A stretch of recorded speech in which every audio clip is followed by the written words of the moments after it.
जैसे मैंने आपको बताया, आपको पता नहीं लगेगा, आप खाते जाओगे, फिर अपच हो जाएगी, फिर आप भागोगे बाथरूम की तरफ, या फिर आप दवाइयाँ लोगे, इनो लोगे, गैस हो गई, ये हो गई। तो इसमें ये झुंड काम करते हैं। बंद करो, दूसरा चलने दो। नहीं समझे अभी भी तो फिर और समझाता हूँ, चलिए आगे और समझाता हूँ। कल्पना करो कि पहला वाला झुंड खराब हो गया है, जो कहता है कि बस करो। उसने सिग्नल नहीं दिया तो बंदा तो खा खा के मर जाएगा। जो मैंने आपको कहा था कि आदमी को तो 10 रोटी और खा जाएगा। अब उसको अगर अंदर से सिग्नल नहीं मिला, यार बंद करो, उसको लगा अभी भी भूख है साला। जैसे कुछ लोग होते हैं ना, साले कितना खाते हैं हमको मालूम ही नहीं पड़ता, आगे जाके तकलीफ आती है उसकी। तो फिर वो आदमी तो खा खा खा खा खा के मर जाएगा। मतलब मजाक कर रहा हूँ, लेकिन खा खा के वो मर जाएगा। उसे पता ही नहीं चलेगा कि कब खाना बंद करूँ मैं, किसी ने बताया नहीं उसको।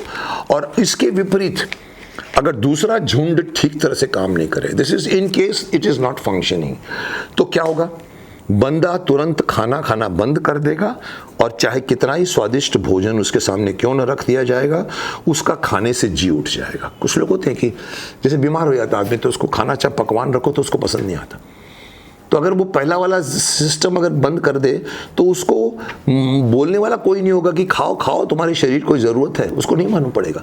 शरीर को चाहिए, लेकिन आपको टेस्ट नहीं मिल रहा है, जो मैंने कहा बीमारी में होता है।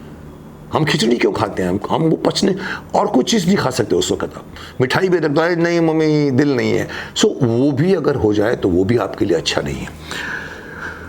तो बच्चों, मैं समझता हूं कि आप समझ गए होंगे कि श्री श्री हाइपोथैलेमस के इंपॉर्टेंस क्या है। अभी मैं ख़त्म नहीं किया, मैंने और भी काफ़ी कुछ है।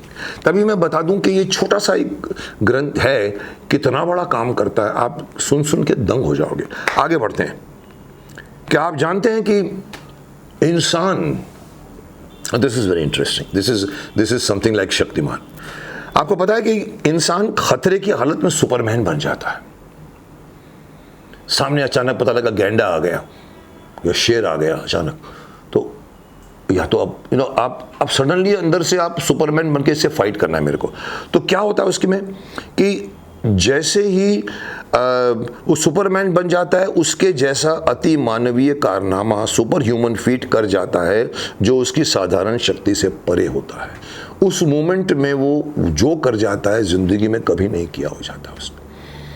नॉर्मल में वो कभी नहीं करेगा, पर उस वक्त जब वो किसी असाधारण परिस्थिति में आ जाता है, खतरे की स्थिति में, तो वो करता है। जैसे एग्जांपल दे रहा हूँ, शेर के सामने आने पर कभी कभी बंदा ऐसा भागता है कि जैसे उसके पीछे भूत लग गया हो।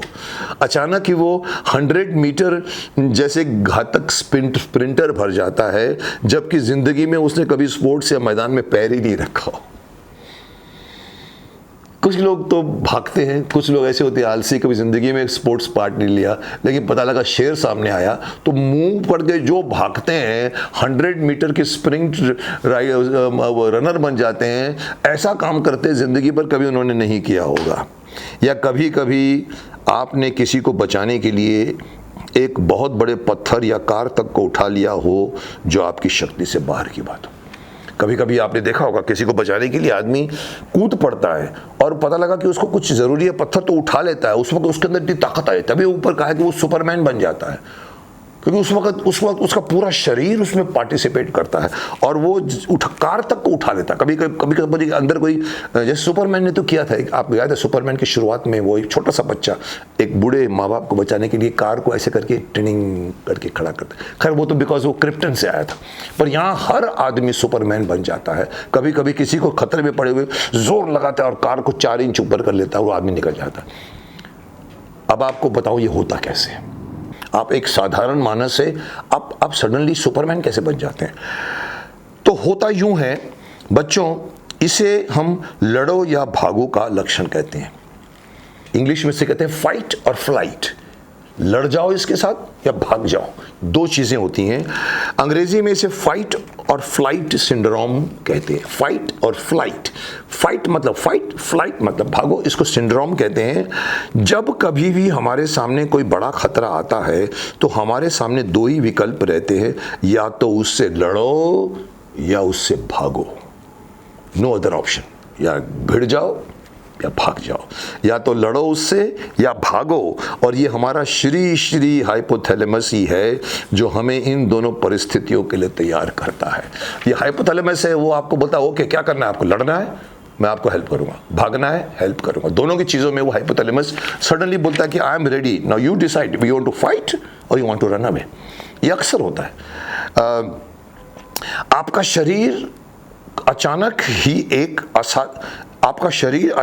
एक साधारण शरीर से एक असाधारण हथियार बन जाता है, और इसमें शरीर के सारे अंग उस अकस्मात आई हुई मुसीबत से लड़ने के लिए एकजुट होकर तैयार हो जाते हैं। मतलब आप एक स्टांस ले लेते कि लड़ना है मेरे को, चलो है साला 4 फीट का आदमी, सामने खड़ा है शेर या गेंडा खड़ा हुआ है या सडनली कोई आ गया सामने, पर उस वक्त उसको मालूम है कि मेरे पास 2 ही ऑप्शन है, या तो मैं इसके साथ लड़ूं और मैं लड़ूंगा, और या तो फिर भाग जाता। तो वो अपने आप को डिसाइड करता है। और हमारा शरीर जो है एक ऑर्डिनरी नॉर्मल साधारण शरीर से सडनली एक लीथल वेपन बन जाता है, और आपके शरीर के एवरी पार्ट, पैर से लेकर सिर तक, आंख से लेकर आपकी पुतलियां बड़ी हो जाती हैं।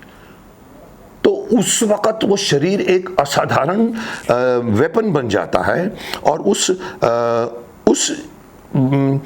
सारे के सारे अंग उस अकस्मात आई हुई मुसीबत से लड़ने के लिए एकजुट होकर तैयार हो जाते हैं। और इन चंद लम्हों में हमारे शरीर में कई रासायनिक परिवर्तन होता है जो यही हाइपोथैलेमस ही करवाता है। और ये यूं नहीं होता, lots of chemical actions take place. ऐसा करने के लिए केमिकल अंदर प्रक्रियाएं शुरू हो जाती हैं, और करवाना वाला ये श्री हाइपोथैलेमस है। क्या करता है मैं आपको बताता हूं। ये शरीर में स्थित एक और ग्रंथि एड्रेनलिन, आपने सुना होगा एड्रेनलिन, जब आप एनर्जेटिक हो जाते हो तो आपका एड्रेनलिन वो यहाँ पर रहता है आपके। वो एड्रेनलिन ग्रंथि जो होती है वो उसको जगाता है। ओके जागो now you have to be ready. तो एड्रेनलिन को जगाता है, और फिर धड़ाधड़ हंसते ही हमारे शरीर में चमत्कारिक परिवर्तन होने शुरू हो जाते हैं। जब ये एड्रेनलिन निकलता है, ये एक्स्ट्रा पावर की सोर्स है, और वो अंदर से हार्मोन्स छोड़ती है, तो हमारे शरीर में परिवर्तन होने शुरू हो जाते हैं। जैसे कि क्या क्या परिवर्तन होते हैं, जैसे कि रक्त का हाथों पैरों की तरफ भागना, ताकि वो लड़ने या भागने के लिए तैयार हो जाए। See most important thing at this time of fight is hands and legs. आपके पैर और आपके हाथ यही हैं जो लड़ेंगे उससे। भागना है तो पैर यूज करेगा, लड़ना है तो हाथ यूज करेगा। तो शरीर का मैक्सिमम रक्त जो है ये लिम्स में भागता है, पैरों की तरफ भागता है, हाथों की तरफ भागता है। आंखों की पुतलियों का सडनली बड़ा हो जाता है, मतलब आखिर दुश्मन का हर वार साफ साफ दिखाई देवे, यानी कि आपकी आंखों की पुतलियां खुल जाती हैं उस वक्त, चौड़ी हो जाती है, ताकि आपको दुश्मन का हर वार दिखाई दे।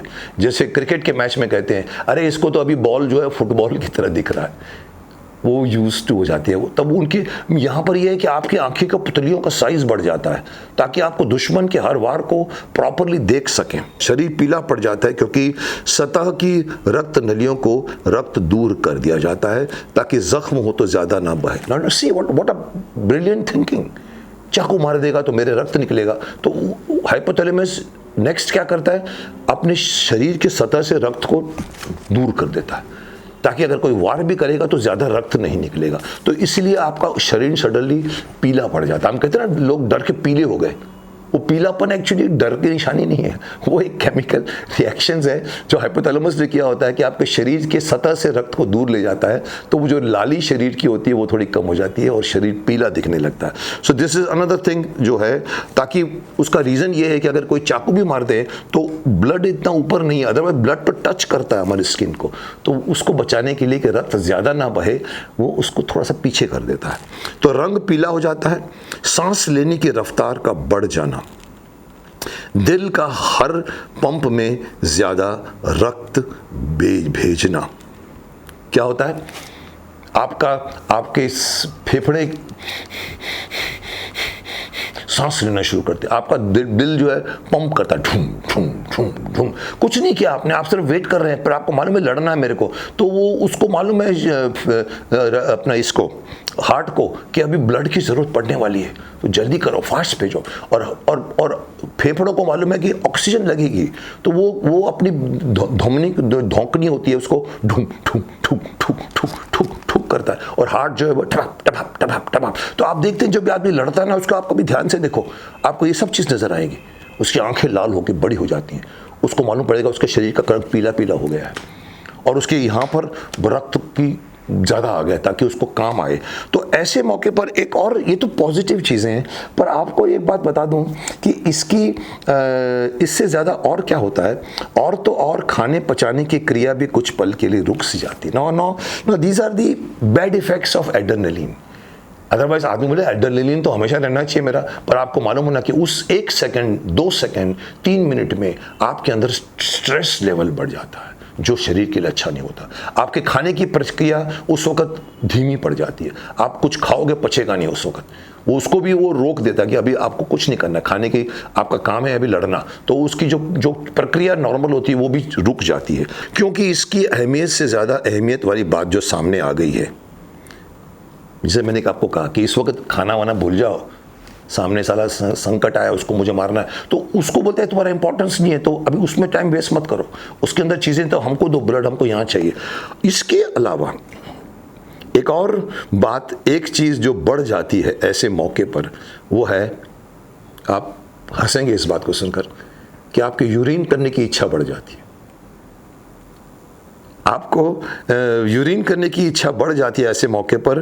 कभी कभी तो आपने ये भी सुना होगा कि वो इतना डर गया था कि उसका पेशाब ही निकल गया। This is just the reaction of the adrenaline, लड़ने की सिचुएशन। वो डर के मारे पेशाब नहीं निकलता, लेकिन उस वक्त कहते हैं कि पेशाब बाहर निकलने की उसकी अर्ज बढ़ जाती है। तो कभी कभी तो किसी की तो पैंट गीली हो जाती है, जिसे हम कहते हैं कि यार डर गया था वो, but this is a normal लड़ाई का प्रोसेस है। और लोग कहते हैं कि सुना होगा कि वो इतना डर गया था कि उसका पेशाब ही निकल गया। ये उस बंदे की गलती नहीं होती, जैसे कि मैं कह रहा हूँ। दरअसल पेशाब रोक पाने की उसकी क्षमता उस वक़्त उसके हाथ में नहीं रहती। हम अपनी यूरिन को, अपने जो हम छोटे से बच्चे होते हैं तो कभी कभी गीला कर देते हैं अपने बिस्तर को, लेकिन जैसे जैसे हम और बड़े होते हैं हम संतुलित हो जाते हैं, कंट्रोल हमारा रहता है। अर्ज आती है यूरिन करने की, लेकिन हम सिविल हो चुके होते हैं, हम वेट करते हैं जब तक बाथरूम में नहीं जाऊंगा। माँ भी सिखाती है बाथरूम में जाके यूरिन करना चाहिए, पर उस वक्त तो आदमी उसको रोकता है, तो रोकने की उसकी क्षमता उसके हाथ में होती है, लेकिन उस मारामारी के टाइम पर उसके कंट्रोल छूट जाता है। अब इन सारी चीज़ों का एक ही लक्ष्य होता है, दुश्मन से लड़ना या बचकर भाग निकलना। और इसीलिए मैं जैसे कहता हूँ कि फाइट और फ्लाइट, या तो वो फाइट करेगा जो उसने ज़िंदगी भर नहीं किया होगा, या वो सडनली बोलेगा कि इससे अभी मुझे कुछ नहीं कर सकता हूँ, तो वो बोलता मुझे भागना चाहिए। पर वो जो भागेगा वो हैरान हो जाएगा कि मैं इतना फास्ट कैसे भागा। कभी कभी तो मैंने सुना है कि 6-6 फीट के खड्डों को क्रॉस कर जाता है आदमी, जो ज़िंदगी में उसने हाई जंप क्या लॉन्ग जंप नहीं मारा होगा, उस समय वो सुपर ह्यूमन बन के, बिकॉज डर पीछे है, उसके भूत पीछे पड़ गया है, तो वो भागता है और कभी कभी रास्ते में खड्डा आता है तो क्रॉस कर जाता है। ये सारा श्रेय किसको जाता है? इन सारी चीज़ों का एक ही लक्ष्य होता है, दुश्मन से लड़ना या बचकर भाग निकलना। और इसमें हमारा प्रहरी हाइपोथैलेमस अपने पार्टनर, शरीर के एक बहुत ही महत्वपूर्ण ग्रंथि पिट्यूटरी ग्लैंड का सहयोग लेता है। ये पिट्यूटरी ग्लैंड क्या है, अगले एपिसोड में मैं आपको बताऊंगा। जितना इंपॉर्टेंट ये हाइपोथैलेमस है, उससे भी ज़्यादा इंपॉर्टेंट ये पिट्यूटरी ग्लैंड है, जिसको हम कहते हैं master gland of the body. ये मास्टर ग्लैंड ये है कि जिसने आपको सडनली ये बताया कि भाई आपके हर, ये मास्टर ग्लैंड होता है जो शरीर के हर क्रियाओं को कंट्रोल करता है, हाइपोथैलेमस। और ये एपिसोड मैं जानता हूँ आपने इस हाइपोथैलेमस का नाम तक नहीं सुना था। आज मैंने आपको हाइपोथैलेमस के बारे में बहुत चीज़ें बता दी। Start knowing this very important part of your body which is working without your knowledge. आपको पता ही नहीं था, और जब आपको मालूम पड़ा, अरे ठंड को भी रोकता है, गर्मी को भी रोकता है, भूख भी देखता है, भागना है कि नहीं भागना, एड्रेनलिन पैदा करना है वो देखता है, आपका टेम्परेचर बढ़ाता है, आपको बाल खड़े कर देता है। So this is hypothalamus. Enjoy कीजिए, इस नॉलेज को अपने साथ रखिए, हो सकता है अपने दोस्तों से बताइए, क्योंकि ये सब जानना बहुत ज़रूरी है। जिस दिन आप जान जाओगे उस दिन आप अपने शरीर की कदर करना शुरू करोगे। बार बार मैं एक ही बात दोहरा रहा हूँ, कदर कीजिए, कदर कीजिए, कदर कीजिए।